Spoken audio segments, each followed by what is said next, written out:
Hello students, कैसे हैं आप सभी लोग। मैं हूं Pooja Singh and welcome back to my channel accounting master class and this is the 25th lecture of our 1000 MCQ series. और आज के लेक्चर में हम करेंगे MCQ objective question on subject financial management. अभी बीच में 1 वीक का ब्रेक हो गया था, मैं वीडियो नहीं अपलोड कर रही थी, but now I am back. मैं फिर से वापस आ गई हूँ आपके एग्जाम की प्रिपरेशन कराने के लिए। तो चलिए फिर हम आज का लेक्चर स्टार्ट करते हैं। फर्स्ट क्वेश्चन, पहला क्वेश्चन है 1 lakh 10% debenture of ₹100 each of a company, the interest payable for the quarter is. Question है 1 लाख डिवेंचर है, 1 लाख डिवेंचर है, इनका जो रेट ऑफ इंटरेस्ट है दैट इज 10%। फेस वैल्यू आपको दी गई है ₹100 ईच। तो आपको क्या पता करना है, आपको बताना है इंटरेस्ट पेबल फॉर क्वार्टर। एक क्वार्टर का जो इंटरेस्ट पेबल है उसका अमाउंट बताना है। ठीक है, ऑप्शन आपको 4 यहाँ पे दिए गए हैं। तो ये क्वेश्चन मैंने आपके लिए पहले से सॉल्व कर दिया है। नंबर ऑफ डिबेंचर आपको दिए हैं 1 लाख, फेस वैल्यू ₹100, इंटरेस्ट 10% दिया गया है। ठीक है, आपको इंटरेस्ट पेबल पर क्वार्टर पता करना है। तो सबसे पहले हम निकालेंगे डिबेंचर कैपिटल। देखिए 1 लाख डिबेंचर है, ₹100 फेस वैल्यू है एक डिबेंचर की। तो डिबेंचर कैपिटल की बात करें तो हम कैसे निकालेंगे, दोनों को मल्टीप्लाई कर दीजिए। ठीक है, तो हमारा डिबेंचर कैपिटल आ गया 1 करोड़, दोनों को मल्टीप्लाई कर दिया आ गया। ठीक है, और इंटरेस्ट का रेट क्या है, इंटरेस्ट का रेट दिया गया है 10%।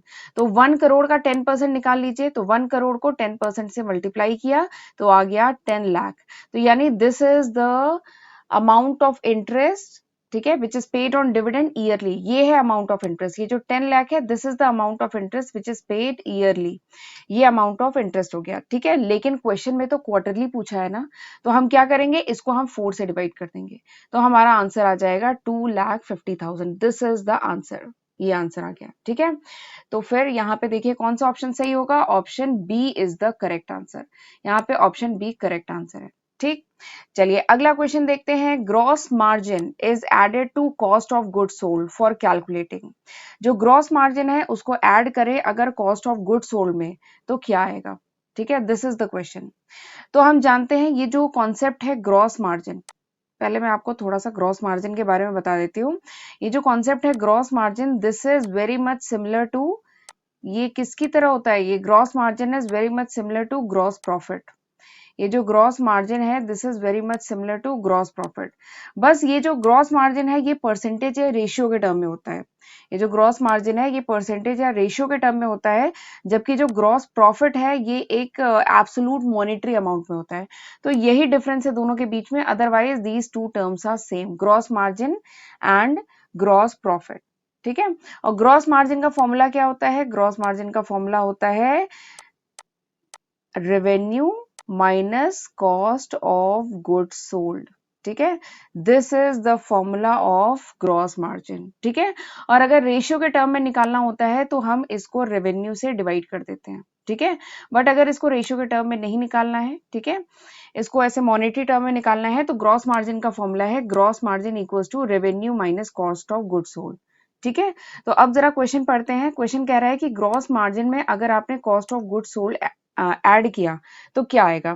तो देखिए ग्रॉस मार्जिन में अगर आप cost of goods sold add करेंगे तो इसको आप इस तरफ ले आएंगे तो क्या आएगा, आएगा रेवेन्यू। ठीक है, क्या आएगा, रेवेन्यू आएगा। तो बताइए यहाँ पे ऑप्शन कौन सा सही है, यहाँ पे रेवेन्यू आंसर सही है।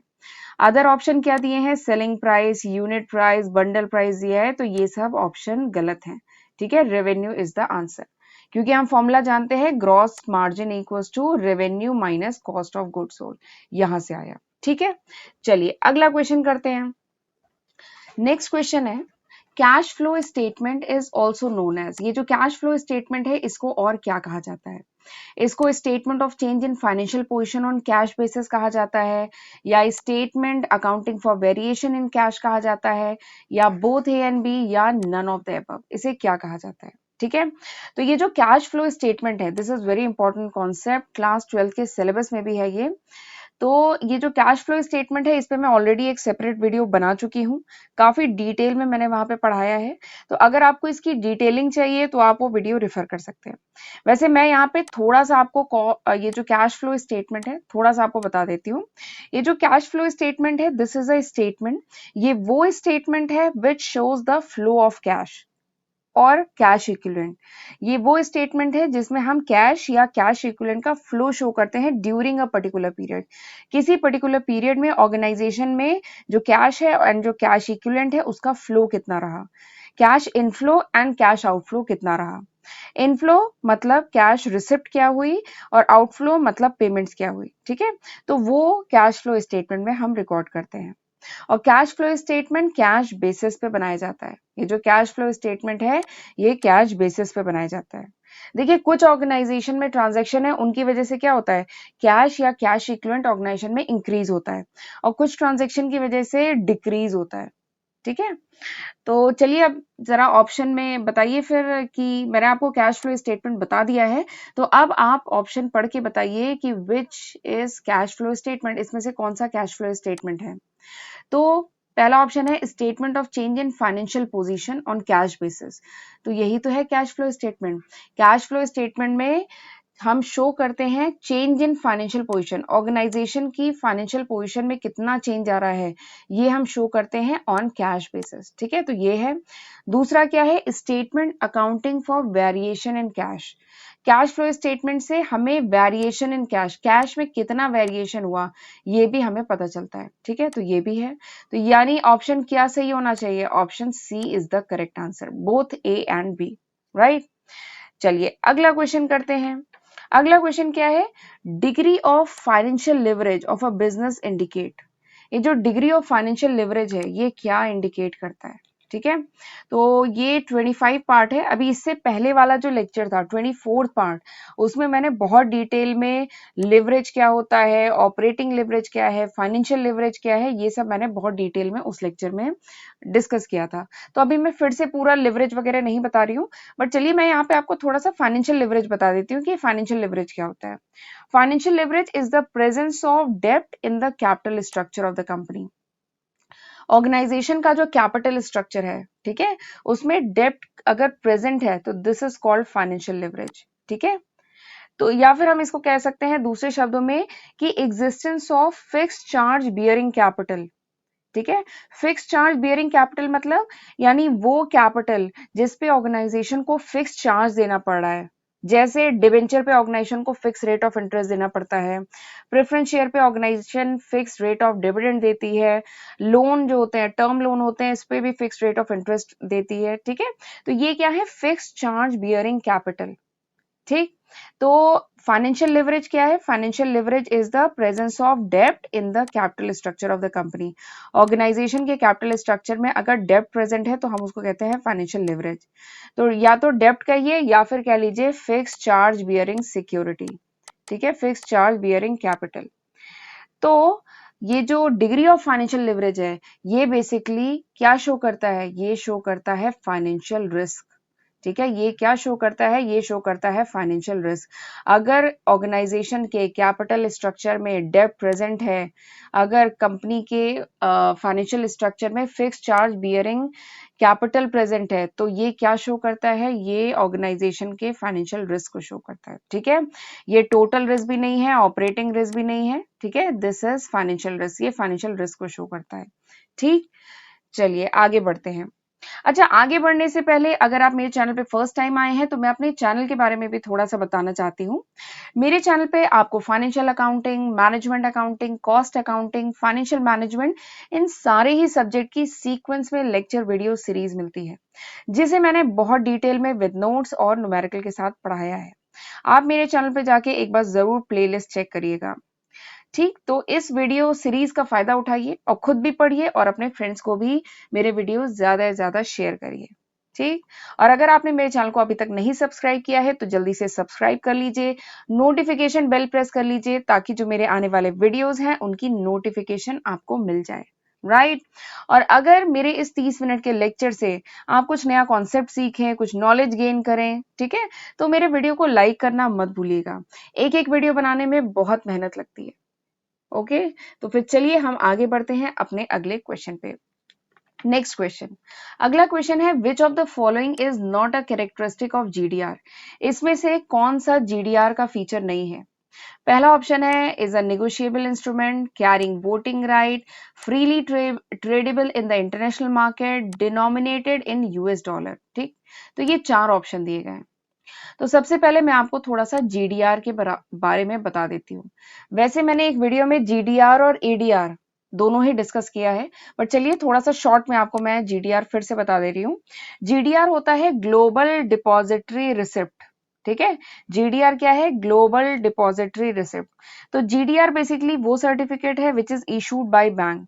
जीडीआर सर्टिफिकेट है जो बैंक इशू करता है and it represent the share in the foreign stock on 2 और मोर ग्लोबल मार्केट। जो जीडीआर है वो रिप्रेजेंट करता है share in foreign stock, foreign company के शेयर रिप्रेजेंट करता है 2 या 2 से ज्यादा ग्लोबल मार्केट में, ठीक है। और ये जो जीडीआर है ये बेसिकली ट्रेड कहाँ पे होता है? अमेरिकन स्टॉक एक्सचेंज में या एशियन या यूरो जोन के जो स्टॉक एक्सचेंज है वहीं पर ये जीडीआर की ट्रेडिंग होती है। और एक और फीचर है जीडीआर के बारे में कि जीडीआर जो होता है, जीडीआर और उसका जो डिविडेंड होता है, उस पर जो डिविडेंड मिलता है, दोनों को प्राइस किया जाता है इन द लोकल करेंसी, ठीक है। जहां पे ये ट्रेड हो रहा है वहां की जो लोकल करेंसी है उसमें इसको प्रेजेंट किया जाता है, ठीक है। तो चलिए एक बार मैं आपको ऑप्शन फिर से बता दे रही हूँ। पहला इसमें ऑप्शन दिया गया है this is a negotiable instrument, तो हाँ GDR is a negotiable instrument. अगला है GDR is freely tradable in international market, तो हाँ जीडीआर ट्रेड होता है फ्रीली इन इंटरनेशनल मार्केट, ये भी सही है। GDR is denominated in US dollar, तो हाँ जीडीआर अमेरिकन स्टॉक एक्सचेंज में ट्रेड होता है तो ये डिनोमिनेटेड होता है यूएस डॉलर में, तो ये सही है। बट एक खास बात है जीडीआर के बारे में कि जीडीआर पे कोई वोटिंग राइट नहीं होता है, तो this is not a characteristic of GDR, ये जीडीआर का कैरेक्टरिस्टिक नहीं है। तो यहाँ पे आंसर क्या होगा? Option B is the correct answer, right.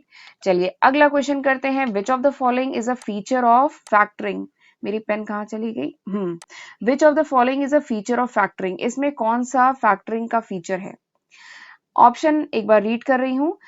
सबसे पहला ऑप्शन है it's a tool of short term borrowing. दूसरा है purchase of export bill only. Next है use in export business only. Next है done without recourse to the client, ठीक है। तो ये 4 ऑप्शन है। These are the 4 option. Which of the following is a feature of factoring? इसमें कौन सा फैक्टरिंग का फीचर है? ये 4 ऑप्शन आपको दिए गए हैं। तो सबसे पहले मैं आपको थोड़ा सा फैक्टरिंग के बारे में बता देती हूँ, तो आप ये खुद आंसर कर लेंगे। ये जो फैक्टरिंग है ना, this is a very popular mechanism, ये एक बहुत पॉपुलर तरीका है for managing, financing and collecting the receivable. जो रिसीवेबल होते हैं, जो बिल रिसीवेबल्स होते हैं, उनको मैनेज करना, उनको फाइनेंस करना, उनको कलेक्ट करने का एक बहुत पॉपुलर तरीका है क्या? फैक्टरिंग, ठीक है। तो फैक्टरिंग एक टाइप का फाइनेंशियल इनोवेटिव प्रोडक्ट है। This is a innovative product, एक नया कॉन्सेप्ट है फैक्टरिंग। और फैक्टरिंग की मदद से हम कन्वर्ट कर सकते हैं क्या? नॉन प्रोडक्टिव इनएक्टिव एसेट, जो रिसीवेबल्स हैं, जो नॉन प्रोडक्टिव हैं और इनएक्टिव हैं, इनको हम कन्वर्ट कर सकते हैं प्रोडक्टिव एसेट में, इनको हम कैश में कन्वर्ट कर सकते हैं, ठीक है। ये जो फैक्टरिंग है ये एक तरीका है जिससे हम रिसीवेबल, जो बिल रिसीवेबल्स होते हैं, जो इनएक्टिव एसेट्स होते हैं, नॉन प्रोडक्टिव एसेट्स होते हैं, इनको हम प्रोडक्टिव एसेट्स यानी कैश में कन्वर्ट कर सकते हैं। बट कैसे कन्वर्ट कर पाएंगे? By selling the receivable to a company which is specialise in this work. हम क्या करते हैं, ये जो रिसीवेबल है इनको हम सेल करते हैं ऐसी कंपनियों को जिन कंपनियों का काम ही यही है, जिन कंपनियों का काम है कि रिसीवेबल को कलेक्ट करना, मैनेज करना, फाइनेंस करना, ठीक है, उनका काम ही यही है, वो इसी काम में स्पेशलाइज हैं। ऐसी कंपनियों को रिसीवेबल सेल कर दिया जाता है, ठीक है, और इस तरीके से रिसीवेबल को कैश में कन्वर्ट कर दिया जाता है। तो दिस इज फैक्टरिंग, इसी को फैक्टरिंग कहते हैं। और ये जो फैक्टरिंग है ये एक्सपोर्ट बिजनेस में भी बहुत यूज होता है। और फैक्टरिंग क्लाइंट की कंसल्ट से ही यूज किया जाता है, ठीक है। ये without the consult of client नहीं फैक्टरिंग यूज किया जाता है, ठीक है। तो चलिए अब आप खुद ही मेरे ख्याल से आंसर कर सकते हैं। जरा मैं एक बार ऑप्शन फिर से पढ़ दे रही हूँ। सबसे पहला ऑप्शन दिया गया है factoring is a tool of short term borrowing. Factoring एक टूल है शॉर्ट टर्म बोरोइंग का। तो हाँ, फैक्टरिंग से क्या होता है, शॉर्ट टर्म के लिए हमें कैश अवेलेबल हो जाता है, ठीक है। हमें कैश अवेलेबल हो जाता है in a very short period of time, कम समय में हमें शॉर्ट कैश अवेलेबल हो जाता है। तो it's a short term borrowing का एक टूल है, ठीक है। तो ऑप्शन ये सही है। नेक्स्ट ऑप्शन क्या है? Purchase of export bill only. जो फैक्टरिंग है उसमें there is a purchase of export bill only, तो केवल एक्सपोर्ट बिल के केस में ही फैक्टरिंग नहीं यूज होती है, फैक्टरिंग दूसरे ट्रेड में भी यूज होती है। तो यहाँ पे ओनली वर्ड अगर नहीं होता ना तो ये करेक्ट होता। अगला क्या है, use in export business only. क्या फैक्टरिंग एक्सपोर्ट बिजनेस में केवल यूज होता है? तो नहीं, केवल एक्सपोर्ट बिजनेस में ही नहीं, दूसरे बिजनेस में भी यूज होता है। तो ये भी ऑप्शन गलत है। नेक्स्ट क्या है, done without recourse to the client. Client की बिना कंसल्ट के फैक्टरिंग यूज किया जाता है, तो ये भी गलत है। क्लाइंट की कंसल्ट के साथ ही फैक्टरिंग यूज किया जाता है। ठीक है, तो यानी यहाँ पे आंसर क्या होगा? आंसर होगा option A, it's a tool of short term borrowing. ये एक शॉर्ट टर्म बोरोइंग का टूल है। ठीक है, चलिए अगला क्वेश्चन देखते हैं। Which of the following is a profitability ratio. इसमें से कौन सा प्रॉफिटेबिलिटी रेशियो है? तो अकाउंटिंग रेशियो मैंने बहुत डिटेल में पढ़ाया है। 5 लेक्चर्स में मैंने पूरा ये टॉपिक जो अकाउंटिंग रेशियो का, कह लीजिए रेशियो एनालिसिस का जो पूरा टॉपिक है, 5 लेक्चर्स में मैंने कवर किया है। इसमें सारे रेशियोज मैंने बहुत डिटेल में न्यूमेरिकल के साथ कवर किए हैं। तो अगर आपको डिटेलिंग देखनी है तो आप प्लेलिस्ट में देख सकते हैं। ठीक है, तो वहां मैंने बताया था कि जो रेशियोज हैं इनको 4 कैटेगरी में डिवाइड किया गया है। जितने भी रेशियोज हैं इन्हें 4 कैटेगरी में डिवाइड किया गया है। पहला है लिक्विडिटी रेशियो, दूसरा है एक्टिविटी रेशियो, तीसरा है प्रॉफिटेबिलिटी रेशियो, ठीक है, और अगला है सॉल्वेंसी रेशियो। तो ये 4 कैटेगरी में सारे रेशियोज को डिवाइड किए गए हैं। तो यहां पर पूछा जा रहा है कि इसमें से प्रॉफिटेबिलिटी रेशियो कौन सा है। ये वाला जो प्रॉफिटेबिलिटी रेशियो है, इसमें से इन चारों ऑप्शन में से कौन सा है? ऑप्शन क्या क्या है? Proprietary ratio, debt equity ratio, price earning ratio और फिक्स एसेट रेशियो। ठीक है, तो इसमें से प्रॉफिटेबिलिटी रेशियो कौन सा है? This is the question. ठीक, तो हम पढ़ चुके हैं ये जो प्रोप्राइटरी रेशियो है, this is the solvency ratio, ये सॉल्वेंसी रेशियो है। डेब्ट equity ratio, this is also solvency ratio. Fix asset ratio, ये भी सॉल्वेंसी रेशियो है। इसमें से प्रॉफिटेबिलिटी रेशियो कौन सा है? ऑप्शन सी, ये जो प्राइस अर्निंग रेशियो है, this is the profitability ratio, right. चलिए अगला क्वेश्चन करते हैं। Gross profit margin is 20%। Gross profit margin 20% है, ग्रॉस प्रॉफिट 54,000 है। तो आपको पता करना है सेल्स, सेल्स कितनी है ये आपको पता करना है। ठीक है, तो ये क्वेश्चन भी न्यूमेरिकल है, तो मैंने आपके लिए पहले से सॉल्व कर दिया है। ग्रॉस प्रॉफिट दिया है, कितना दिया है? 54,000। ग्रॉस प्रॉफिट मार्जिन दिया है 20%, तो आपको सेल्स पता करना है। तो हम फॉर्मूला जानते हैं, ग्रॉस प्रॉफिट मार्जिन का फॉर्मूला है gross profit divided by sales. Gross profit divided by sales multiplied by 100। Percentage के टर्म में है ना, तो मल्टीप्लाइड बाय 100। तो यानी आपको सारे ही फिगर दिए हैं, ग्रॉस प्रॉफिट मार्जिन दिया है, ग्रॉस प्रॉफिट दिया है, सेल्स बस नहीं दी है। तो सारे फिगर उठा के पुट करिए, you will get the answer. Gross profit margin की जगह 20 और ग्रॉस प्रॉफिट यहाँ पे आएगा 54,000, सेल्स की जगह ऐसे ही रहने दीजिए और मल्टीप्लाइड बाय 100। सारे फिगर को पुट करेंगे और जब सॉल्व करेंगे यू विल गेट, आपको आंसर मिल जाएगा कितना? 2,70,000। इसको जब आप सॉल्व करेंगे, ठीक है, तो दिस इज द आंसर, ये आंसर है। तो यानी यहाँ पे आंसर कौन सा सही है? Option B is the correct answer. ठीक, चलिए आगे बढ़ते हैं अगले क्वेश्चन की तरफ। नेक्स्ट क्वेश्चन क्या है? Determinants of credit policy relates to. जो क्रेडिट पॉलिसी है ऑर्गेनाइजेशन की, क्रेडिट पॉलिसी, अगर ऑर्गेनाइजेशन ट्रेड करती है, व्यापार करती है क्रेडिट पे, उधार पे अगर व्यापार करती है, तो कुछ क्रेडिट पॉलिसी ऑर्गेनाइजेशन डिसाइड करती है। तो क्रेडिट पॉलिसी के डिटर्मिनेंट्स क्या हैं? ठीक है, क्रेडिट पॉलिसी के जो डिटर्मिनेंट्स हैं वो किससे रिलेटेड है? This is the question. ठीक है, क्या क्या ऑप्शन दिया है? Credit standard, credit term, collection procedure and all of the above, ये सारे ऑप्शन दिए गए हैं। ठीक है, तो ऑर्गेनाइजेशन अगर क्रेडिट पे ट्रेड करती है, ठीक है, क्रेडिट यानी उधार पे अगर ट्रेड करती है, तो उससे क्रिएट होते हैं रिसीवेबल। उससे क्या क्रिएट होता है? रिसीवेबल। और ये जो क्वेश्चन है ना, ये रिसीवेबल मैनेजमेंट का क्वेश्चन है। This question is from receivable management. हमने वर्किंग कैपिटल मैनेजमेंट में एक टॉपिक आता है रिसीवेबल मैनेजमेंट, ये उसी का क्वेश्चन है। ठीक है, तो अगर ऑर्गेनाइजेशन क्रेडिट पे ट्रेड करती है तो रिसीवेबल क्रिएट होते हैं। ठीक है, रिसीवेबल मतलब ये वो अमाउंट होता है जो ऑर्गेनाइजेशन फ्यूचर में कलेक्ट करेगी, which the organisation is expected to collect in the near future. जो पैसा फ्यूचर में रिसीव होगा, दैट इज कॉल्ड रिसीवेबल। ठीक है, तो ऑर्गेनाइजेशन कुछ क्रेडिट पॉलिसी डिसाइड करती है। जब भी ऑर्गेनाइजेशन क्रेडिट पे ट्रेड करती है तो कुछ क्रेडिट पॉलिसीज डिसाइड करती है। ठीक है, क्रेडिट पे सेल करने का कुछ क्राइटेरिया डिसाइड करती है। ठीक है, कुछ वेरिएबल, कुछ डिसीजन वेरिएबल डिसाइड करती है। किसी भी क्लाइंट के साथ क्रेडिट पे ट्रेड करने से पहले ऑर्गेनाइजेशन कुछ क्राइटेरिया है जिन्हें कंसीडर करती है। कौन कौन से क्राइटेरियाज हैं? सबसे पहला है क्रेडिट स्टैंडर्ड। क्रेडिट स्टैंडर्ड मतलब होता है कि किस टाइप के कस्टमर को गुड्स बेचेगी कंपनी, जो है किस टाइप के कस्टमर के साथ ट्रेड करेगी, किस टाइप के कस्टमर के को गुड्स बेचेगी, दिस इज क्रेडिट स्टैंडर्ड। तो ये पहला फैक्टर है जो कंपनी कंसीडर करती है क्रेडिट पॉलिसी में। दूसरा क्या है? क्रेडिट टर्म, यानी कितने ड्यूरेशन के लिए क्रेडिट देगी, टर्म ऑफ पेमेंट क्या होगा क्लाइंट के द्वारा, ठीक है। तो दिस इज क्रेडिट टर्म, ये दूसरा इंपॉर्टेंट फैक्टर है जिसे कंपनी कंसीडर करती है। और तीसरा है कलेक्शन एफर्ट। कलेक्शन एफर्ट यानी कलेक्शन का प्रोसीजर क्या होगा, ठीक है, कैसे कंपनी जो अमाउंट है रिसीवेबल है उसे कलेक्ट करेगी, ठीक है। तो ये तीन क्राइटेरियाज हैं जो कंपनी ध्यान में रखती है जब भी कंपनी अपनी क्रेडिट पॉलिसी डिसाइड करती है। तो आप देखेंगे ऑप्शन में यही तीन क्राइटेरिया तो दिए हैं, क्रेडिट स्टैंडर्ड दिया है, क्रेडिट टर्म दिया गया है और कलेक्शन एफर्ट या जिसे कलेक्शन प्रोसीजर भी कह लीजिए ये दिया गया है। तो यानी ऑप्शन क्या होगा? ऑप्शन होगा डी। यहाँ पे आंसर क्या होगा? ऑप्शन डी, ठीक है। चलिए अगला क्वेश्चन देखते हैं। The following is not a discounted cash flow technique. इसमें से कौन सी कैश फ्लो टेक्निक नहीं है? तो ये जो क्वेश्चन है ना, this question is from capital budgeting.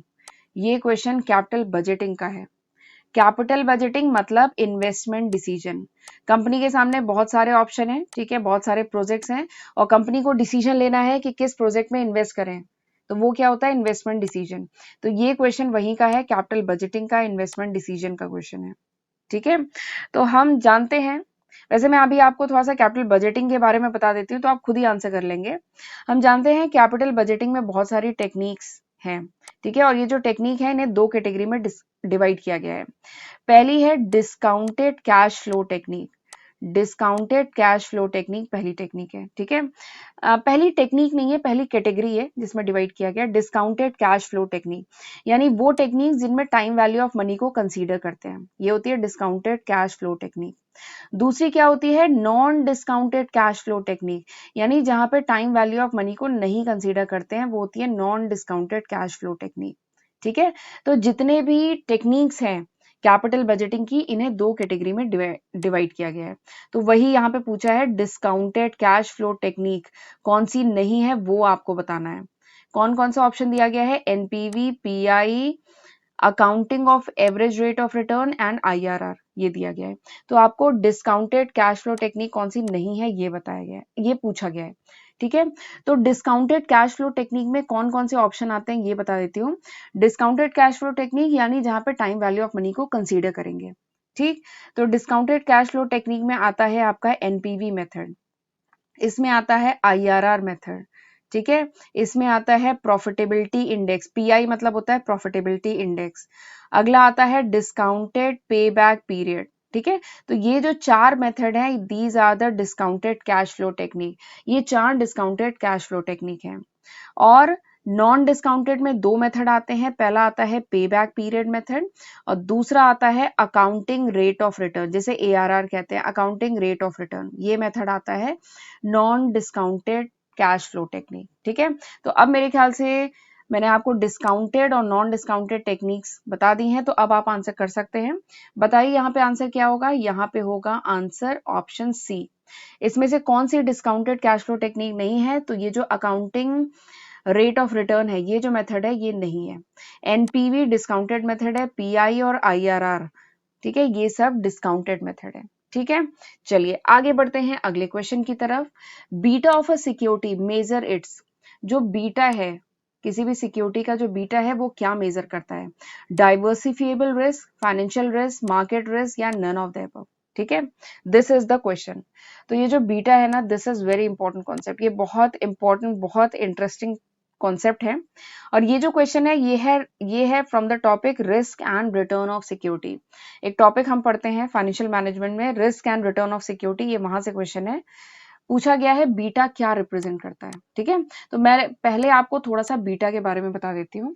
तो बीटा एक न्यूमेरिक वैल्यू है, बीटा एक न्यूमेरिकल वैल्यू है जो जिससे हम मेजर कर सकते हैं फ्लक्चुएशन ऑफ स्टॉक, ठीक है, स्टॉक मतलब कोई भी शेयर, ठीक है। तो हम इससे मेजर कर सकते हैं fluctuation of stock to change in overall stock market, यानी किसी भी कंपनी के शेयर में कितना चेंज आता है अगर स्टॉक मार्केट में चेंज आए तो। ठीक है, तो हम ये मेजर करते हैं with the help of this term beta. ठीक है, तो बीटा क्या है, ये एक न्यूमेरिक वैल्यू है जिससे हम मेजर कर सकते हैं fluctuation in stock to the change in overall stock market. ये जो ओवरऑल स्टॉक मार्केट में अगर चेंज आया तो स्टॉक पे कितना चेंज होगा, this we can measure with the help of beta. ठीक है, या दूसरे शब्दों में कह लीजिए it measure the responsiveness of share price. Share price में कितना चेंज आएगा due to overall change in stock market. Stock market में अगर चेंज आया तो उससे स्टॉक के प्राइस में क्या चेंज आएगा, ये हमें बीटा से पता चलता है। ठीक है, एक एग्जांपल बताती हूँ। सपोज करिए कोई स्टॉक है, उसका बीटा है 1.3, एक शेयर है उसका बीटा है 1.3। तो इसका मतलब क्या है कि if market moves up by 10%, अगर मार्केट 10% मूव करती है तो जो स्टॉक है it will move up by 13%। ये जो स्टॉक है वो 13% मूव करेगा। ठीक है, ये बात समझ में आई। कोई सपोज करिए शेयर है, उसका बीटा है 1.3, तो बीटा क्या शो करता है, change in stock due to change in market. Market में जितना चेंज हुआ उससे स्टॉक में कितना चेंज होगा ये शो करता है। तो अगर मार्केट 10% मूव किया तो स्टॉक 13% मूव करेगा, बीटा ये शो करता है। ठीक है, तो यानी बीटा क्या शो करता है, इट शो करता है, it shows the openness to market risk. Market risk, कोई भी स्टॉक मार्केट रिस्क से कितना एक्सपोज है, कितना ओपन है, ये शो करता है। तो बताइए यहाँ पे फिर ऑप्शन क्या होगा, यहाँ पे ऑप्शन होगा ऑप्शन सी। यहाँ पे ऑप्शन क्या होगा, ऑप्शन सी, मार्केट रिस्क। तो बीटा जो है it shows the market risk, it measures the market risk, कि कोई भी शेयर पे कितना इंपैक्ट पड़ता है अगर मार्केट चेंज होता है तो। ठीक है, ओवरऑल मार्केट के चेंज से स्टॉक में क्या चेंज आता है। ठीक, चलिए नेक्स्ट क्वेश्चन देखते हैं। Following method is also known as benefit cost method. इसमें से कौन सा मेथड है जिसका दूसरा नाम बेनिफिट कॉस्ट मेथड है, आपको ये बताना है। ठीक है, ऑप्शन क्या है, NPV, IRR, ARR and profitability index, ये चार ऑप्शन दिए गए हैं। ठीक है, तो अभी हमने पढ़ा था ना, ये सब क्या है, कैपिटल बजटिंग की टेक्निक्स हैं। ठीक है, तो एनपीवी को भी हम बेनिफिट कॉस्ट रेशियो नहीं कहते, ना आईआरआर को कहते हैं, ना एआरआर को कहते हैं। बेनिफिट कॉस्ट रेशियो जो है ना, हम इसको कहते हैं प्रॉफिटेबिलिटी इंडेक्स। ये जो प्रॉफिटेबिलिटी इंडेक्स है इसको हम बेनिफिट कॉस्ट रेशियो भी कहते हैं, इसका दूसरा नाम है बेनिफिट कॉस्ट रेशियो। ठीक है, क्यों, क्योंकि प्रॉफिटेबिलिटी रेशियो, प्रॉफिटेबिलिटी इंडेक्स जो है, ये जो पीआई है, प्रॉफिटेबिलिटी इंडेक्स, इसका फॉर्मूला क्या है, इसका फॉर्मूला है present value of cash flow divided by initial cash outlay. ठीक है, इनिशियल कैश आउटले, मैं एकदम इनिशियल लिख रही हूँ। ठीक है, प्रॉफिटेबिलिटी इंडेक्स का फॉर्मूला क्या है, present value of cash flow. ठीक है, जो कैश फ्लो हो रहा है उसकी प्रेजेंट वैल्यू, कैश इनफ्लो है ये। ठीक है, present value of cash inflow, organisation में आगे चल के जो भी कैश इनफ्लो होगा उसकी present value divided by initial cash outlay, यानी इनिशियल कितना इन्वेस्टमेंट किया। तो बेसिकली ये बेनिफिट है और ये क्या है, कॉस्ट है। ये क्या है, बेनिफिट यानी कैश इनफ्लो कितना हुआ और ये इन्वेस्टमेंट कितना किया, कॉस्ट है। तो इसीलिए इसको कहा जाता है बेनिफिट कॉस्ट रेशियो, इसके फॉर्मूले की वजह से। ठीक है, तो प्रॉफिटेबिलिटी इंडेक्स का ही दूसरा नाम है बेनिफिट कॉस्ट रेशियो। क्यों, क्योंकि इसका फॉर्मूला है present value of cash inflow divided by initial cash outlay.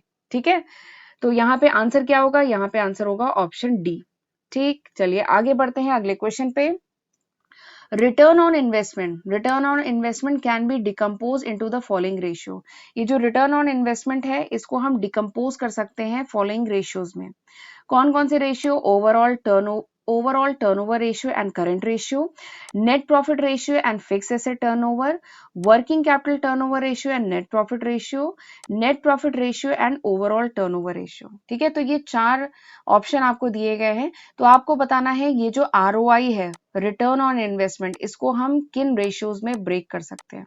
ठीक है, तो ये जो रिटर्न ऑन इन्वेस्टमेंट है, या जिसको हम कह सकते हैं return on capital employed, return on investment या जिसको हम कह सकते हैं return on capital employed, it shows the relationship between, ये क्या शो करता है, it shows the relationship between profit before interest and tax and capital employed, इसके बीच में रिलेशनशिप शो करता है।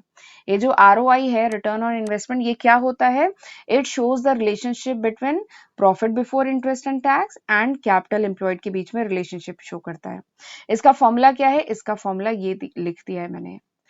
ROI का फॉर्मूला क्या है? Profit before interest and tax and capital employed के बीच में रिलेशनशिप शो करता है, तो इसको इससे डिवाइड करेंगे, ठीक है।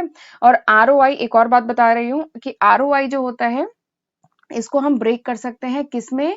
Net profit ratio. ROI को ब्रेक किया जा सकता है नेट प्रॉफिट रेशियो और ओवरऑल टर्नओवर रेशियो में हम इसको ब्रेक कर सकते हैं, ठीक है। तो बताइए यहाँ पे कौन सा ऑप्शन सही होगा? इन चारों में से कौन सा ऑप्शन सही होगा? तो यहाँ पे option D is the correct answer. ये जो ROI है इसको हम ब्रेक कर सकते हैं नेट प्रॉफिट रेशियो और ओवरऑल टर्नओवर रेशियो में ब्रेक कर सकते हैं, ठीक। चलिए अगला क्वेश्चन देखते हैं। Which one of the following activity is outside the purview of dividend decision? इसमें से कौन सी एक्टिविटी डिविडेंड डिसीजन से रिलेटेड नहीं है? फाइनेंशियल मैनेजमेंट में जो डिविडेंड डिसीजन होता है उससे रिलेटेड कौन सी एक्टिविटी नहीं है, ठीक है। तो यूनिट 1 फाइनेंशियल मैनेजमेंट का जो यूनिट 1 है उसमें हमने पढ़ा हुआ है कि फाइनेंशियल मैनेजमेंट में 4 इंपॉर्टेंट डिसीजंस होते हैं। 4 इंपॉर्टेंट डिसीजंस होते हैं। कौन कौन से इंपॉर्टेंट डिसीजन होते हैं? जल्दी से बता दीजिए, वीडियो को पॉज करिए और बताइए कौन से 4 इंपॉर्टेंट डिसीजंस होते हैं फाइनेंशियल मैनेजमेंट में। यूनिट 1 में ये टॉपिक आता है। तो 4 इंपॉर्टेंट डिसीजंस होते हैं। सबसे पहला होता है इन्वेस्टमेंट डिसीजन, ठीक है, इन्वेस्टमेंट डिसीजन जिसे कैपिटल बजटिंग डिसीजन भी कहते हैं। दूसरा होता है डिविडेंड डिसीजन। तीसरा होता है लिक्विडिटी डिसीजन एंड चौथा आता है फाइनेंसिंग डिसीजन। तो ये 4 बहुत ही इंपॉर्टेंट डिसीजन है फाइनेंशियल मैनेजमेंट के। कौन कौन से? Investment decision, dividend decision, liquidity decision and financing decision. तो ये जो क्वेश्चन है ये डिविडेंड डिसीजन से है। डिविडेंड डिसीजन एक बहुत ही इंपॉर्टेंट डिसीजन है। इसमें कंपनी को डिसाइड करना होता है कि जो कंपनी की टोटल अर्निंग है उसका कितना पोर्शन कंपनी डिस्ट्रीब्यूट करे to the shareholder in the form of dividend. पूरी अर्निंग का कितना पोर्शन कंपनी शेयर होल्डर को डिविडेंड के फॉर्म में डिस्ट्रीब्यूट करे और कितना पोर्शन रिटेन करे, ऑर्गेनाइजेशन में रिटेन करे, ठीक है। तो ये लिया जाता है डिविडेंड डिसीजन में, ये फैसला किया जाता है डिविडेंड डिसीजन में। ये जो रिटेन अर्निंग है ना, दिस इज ऑल्सो इंपॉर्टेंट क्योंकि retain earning is an important source of financing.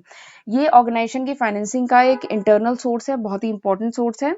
और जो डिविडेंड है वो शेयर होल्डर को डिविडेंड देना भी जरूरी है क्योंकि इससे जो शेयर होल्डर होते हैं वो सेटिस्फाइड रहते हैं और उनका जो करंट रिटर्न है वो इंक्रीज होता है।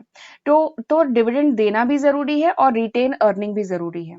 तो प्रॉब्लम ये आती है कि कितना डिविडेंड दें और कितना रिटेन करें, तो ये फैसला लिया जाता है डिविडेंड डिसीजन में।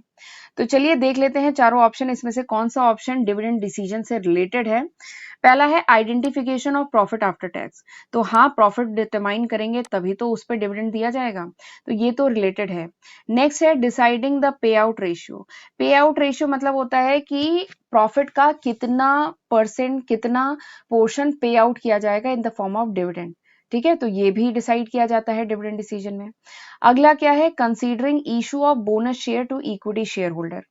यानी इक्विटी शेयर होल्डर को अगर बोनस शेयर दिए गए हैं, बोनस शेयर इशू किए गए हैं, तो उसे भी कंसीडर किया जाता है डिविडेंड डिसीजन में। तो ये भी रिलेटेड है। लेकिन डिविडेंड डिसीजन में कॉस्ट ऑफ फंड मेजर नहीं किया जाता, इसकी कोई जरूरत नहीं है, ठीक है। तो ऑप्शन बी जो है this is not related with dividend decision, ये डिविडेंड डिसीजन से रिलेटेड नहीं है, ठीक है। तो option B is the correct answer. Option B जो है करेक्ट आंसर है, ठीक है। तो this was the last question of this lecture. ये आज के लेक्चर का आखिरी क्वेश्चन था और मैं उम्मीद करती हूँ कि आज मैंने जो भी पढ़ाया है आपको अच्छे से समझ में आया होगा। तो चलिए मैं लेक्चर यहीं पे वाइंड अप करती हूँ। Thank you and God bless you. See you in next lecture.